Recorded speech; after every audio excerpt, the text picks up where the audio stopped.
Hey guys, it's Elisa, and today I'm here to do a VR to Mary Grace in her latest hashtag 13 Tarot Tube questions and to share some time with you. So, I don't think I'll answer all of the questions that Mary Grace has, but I'll do my best. And also, you're maybe seeing that I've changed my YouTube channel name, and I also made a community post about this. Lately, I've been feeling the pull towards transformation and changing a lot of things in my life. So rebranding was one of those things, and all those feelings and desires for change come from the fact that 2 months from now I'm going back home to Bulgaria, and we are moving to be living there permanently. So yeah, I want to start I don't it's not only a want and a desire, but it's actually a new chapter in my life. So yeah, I want it to be all fresh and like a new start. And since I've been here on YouTube, I've been bouncing back and forth with what I want to create, how I want to present myself, how I want to present my opinions and thoughts. And lately, with all of the controversy going around and people jumping on other people simply for expressing their opinions, it's not been easy. But yeah, I don't want to speak about the bad side of YouTube today, but I want to use this hashtag by Mary Grace, which I found wonderful, as a opportunity to introduce myself to all the new subscribers and all of the new people here on the channel. And yeah, so let's begin. And the first question is, I have my notes here, so I'll be referencing that. So the first question is, what is tarot to you? And for this question, I want to combine that with a VR to Thoughts to Tarot and his hashtag, what tarot is. And I made some notes when he released his video, so I want to read that journal entry to you now for what tarot is to me. So a tarot is a deck of 78 cards, 22 majors and 56 minors, visually representing the human condition and the human experience. I see it as the book of life, and I've heard many other people see it as the book of life also, so yeah. For me, tarot is a symbolic language and is highly personal to anyone that uses it. Where does its uniqueness come from? Because it serves as a mirror and it reflects all parts of ourselves, both conscious and unconscious, and that way we can see ourselves clearly. What makes a tarot reading magical is our openness to perceive and see things from a different angles and perspectives, because tarot is really good at this, showing us different angles and perspectives that we haven't seen before. And I also agree with Grace when she said that tarot is a compass helping us to navigate our life. Okay, so tarot is art, and for me it's sacred, and the applications are as vast as your imagination and awareness goes. Tarot is also a kind of a science. It has so much different symbology packed in it that it will take more than a lifetime to explore it all. It provokes and opens numerous doors, shows us numerous perspectives, but only if we are willing to give ourselves to the study and to the exploration. Um, Ultimately, tarot is only what you perceive it to be, and as I said a moment ago, it's highly personal to each and every one of us. So the magic comes from within us, and we are projecting it onto the tarot cards. It's reflected through the cards, this magic that's within us. That's what I believe. But there's also the side which we have to consider, that tarot is an entity of its own, because so many people are engaging with tarot and the concept of tarot and the use of tarot, that it's like a entity of its own, energetic entity of its own at that point. So yeah, tarot is intuitive, it's practical, it's mundane, but it's also extraordinary. And yeah, so that's what I have to say about this. For me, tarot is also as I said, it's a language, it's highly personal, and for me, it also is a tool for communication with things outside of myself. And I think there's a question down below which will discuss this more in depth. So yeah, the second question is, do you read for yourself or for others or both? What have you? So I read for myself, and I also offer readings for others through my website. I have been on a one of those hotlines, tarot hotlines, for some time, but I had to stop engaging in this work because it was burning me out very quickly, and the people there, let's say that that's not the client I want to work with. And we had very I had very different and still do standpoint for how I want to use the cards to help people, and the conditions in this hotline that I was on wasn't allowing for a very deep exploration with the cards, and I ultimately didn't feel like I was helping anyone, because yeah, so that's it. So I made the decision to step away from that hotline, and yeah, it's like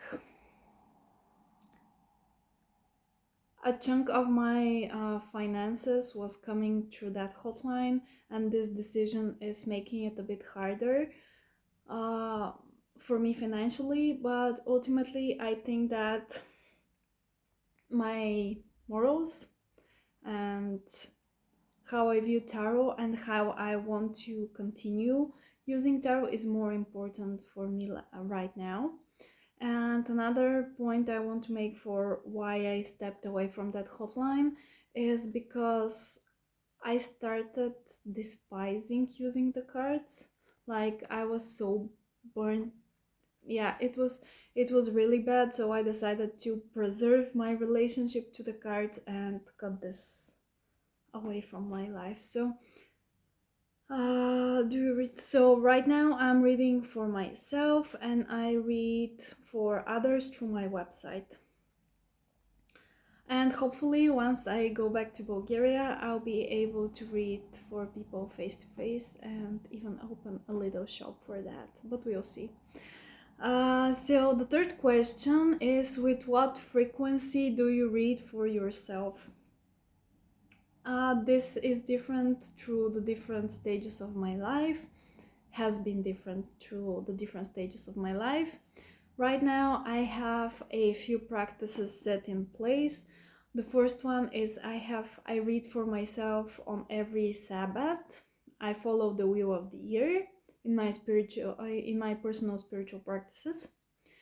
Then I have a monthly reading with a specific set of decks that I use, that I do every month to check the energy of this month, and other things. Maybe I'll go in more depth in a separate video. We'll see.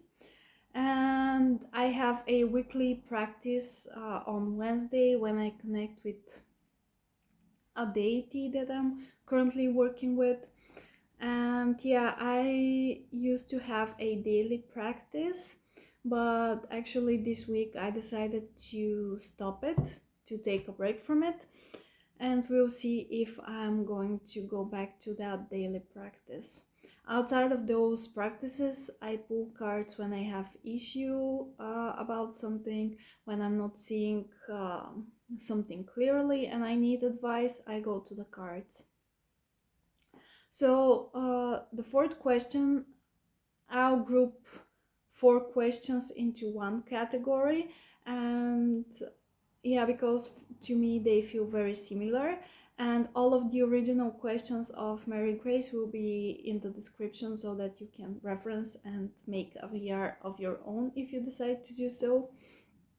So yeah, the fourth question, what types of readings do you do? What types of readings do I do? How do I describe that? I turn to the cards about relationships. Okay, for other people and for my clients, I will read pretty much about anything, but in certain boundary. Like I'll do relationship readings, I'll do career readings, and all that. Um, The fifth question is regarding what types of things do you typically consult the cards? The seventh question is what types of question do you ask? So the eighth question is what types of questions you don't ask. So by answering the 8 questions, what types of questions I don't ask is easier. So yeah, I don't ask about health, about pregnancies, about when someone's going to die. Uh, when reading with others, I don't communicate with their deceased loved ones. What else? I don't give specifics like really specific time frames, and when it comes to predicting the future, I may say something like this and this will most likely happen in the next 6 months to up to a year. On look out for signs during the springtime, but I never give specific dates, because for me the future and time in general is something that's very weird, and our human perception to it, it's not very accurate. How we perceive time, it's scientifically proven that it's a long story, but I have a very strange relationship to time. And when it comes to predicting time and telling the future to somebody, I don't think I can be really objective, because every choice, every thought, every feeling, and at each second actually can change that future. So I can only give a uh, like a weather report for the energies and different possibilities and stuff, and then it goes to the client to navigate through this and make his or her own choice how to act, and what they want to achieve. So I give practical advices, but I don't make predictions that are set in stone, if that makes sense. So outside of that category of questions that I don't ask, pretty much anything else is on the table and I'm willing to discuss with the client. One more thing, I also don't do question as, is my man cheating on me? I usually ask why are the client, what is hiding behind that question, what is the problem, and then I give practical advices to that person to actually go to their spouse and have an open and honest conversation about their feelings and their concerns, and I will consult the cards around the topic of how that client can actually better handle the situation, but I will never answer the question with yes or a no for is your husband or a boyfriend cheating on you, because I don't think that's fair to the other person.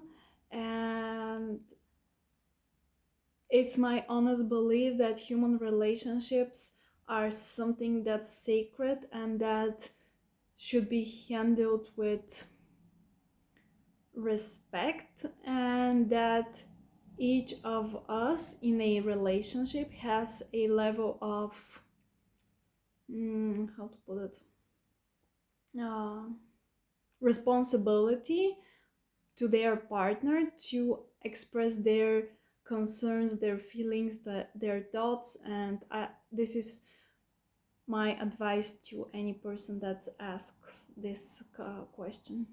So the next question is, how do you classify yourself as a reader? And this goes towards how do you read the cards by the book meanings, experiential, literal, intuitive, etc.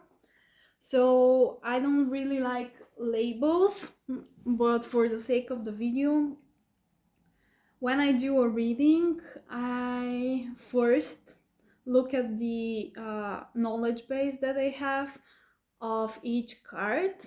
That means book meanings, and but I don't stop there. I don't read purely by the book. I also look at the pictures themselves. I use my experiential knowledge of the cards, and in her video, Mary Grace made a distinction between experiential meanings and intuition. And I kind of agree with her that those are a bit of a separate thing, but I can see why some people use them interchangeably. So in my readings, they are a mixture of book knowledge and knowledge, and then some intuitive hits and experiential meanings, uh, feelings that I get from the artwork, but it's always in the context of the question, and I cannot stress that enough. Context in a tarot reading is everything when it comes to pretty much everything, so context is very important. The next question is, who do you think you're engaging with, speaking with, when you read tarot? So, who do you think you're engaging with, speaking with, when you read tarot? First, myself.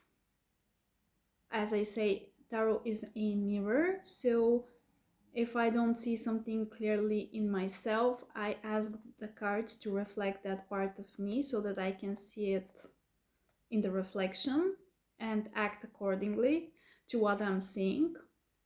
So uh, the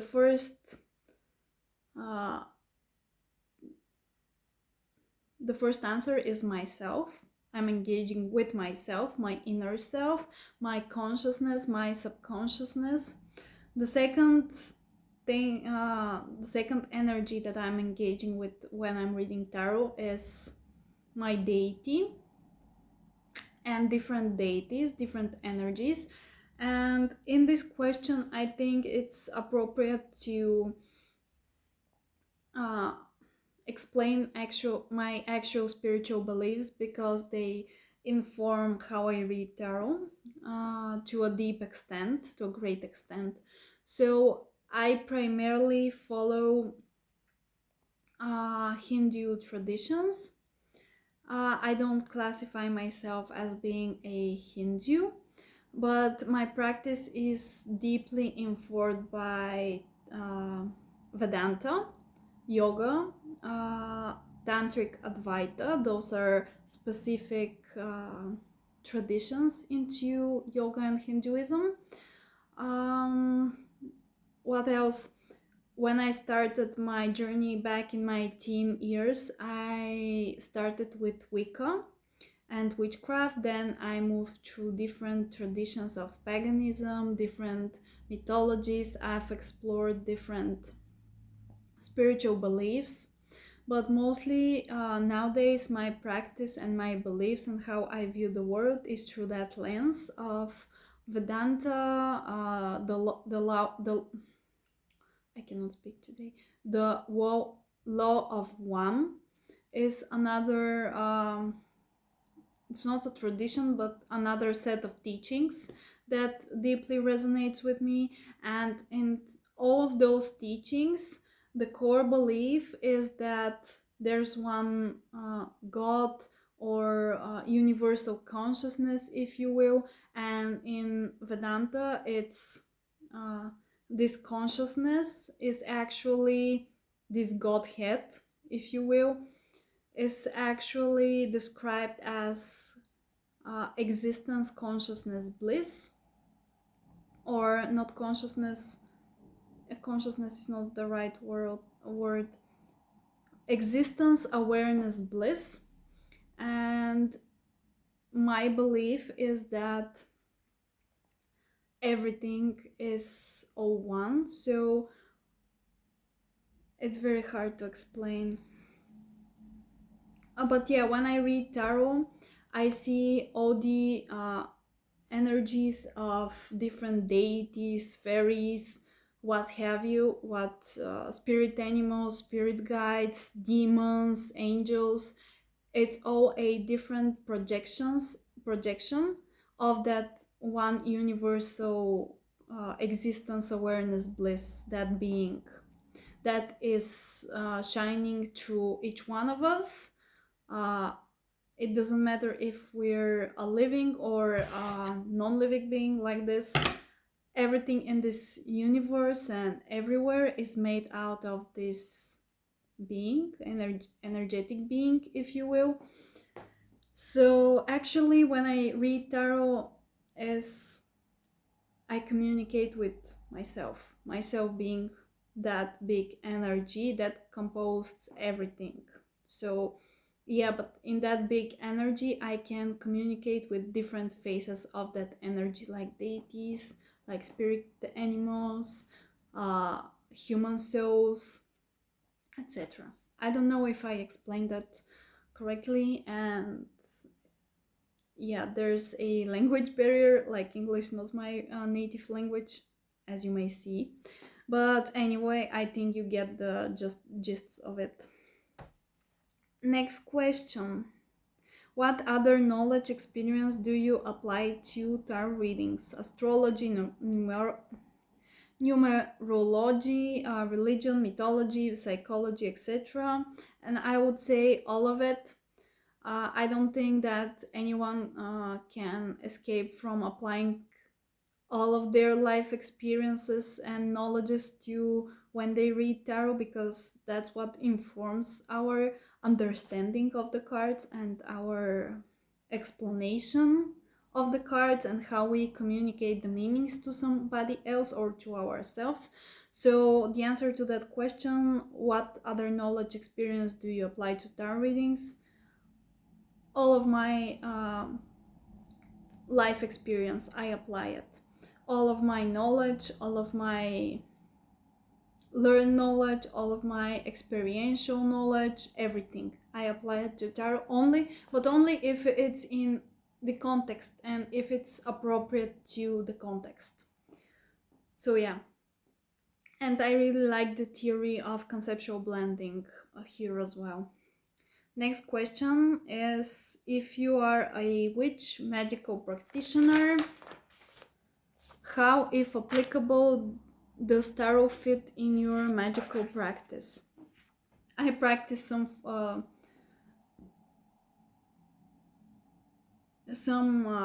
witchcraft, as I said, in my personal path. I don't do spells for others. Let's start with this. And sometimes I incorporate tarot as a part of my witchcraft. And here you can say that communicating with the divine, different face of the godhead, of different deities, this is also a part of a witchcraft practice. For me, witchcraft for me is energy work. Anything actually is energy work, and the more and more I go deeper into exploring different traditions, and especially yoga and all those traditions that I mentioned previously, I find it really hard to differentiate between different traditions. And I am really starting to see how everything is one. It's not only interconnected, but it's actually a different expression of the same energy. So do with that what you will, but that's how I view the world. And yeah, so those are the questions that I have written down and I have decided to answer from the Mary Grace hashtag. So I hope you had a lovely time. I hope that you stayed till the end and that my rambles weren't really confusing for you. But yeah, I thought that this hashtag was a wonderful opportunity for me to introduce myself again, and to start this new chapter of my life and see where it all goes from now. So thank you for being here. Thank you for your support, and see you next time. Bye.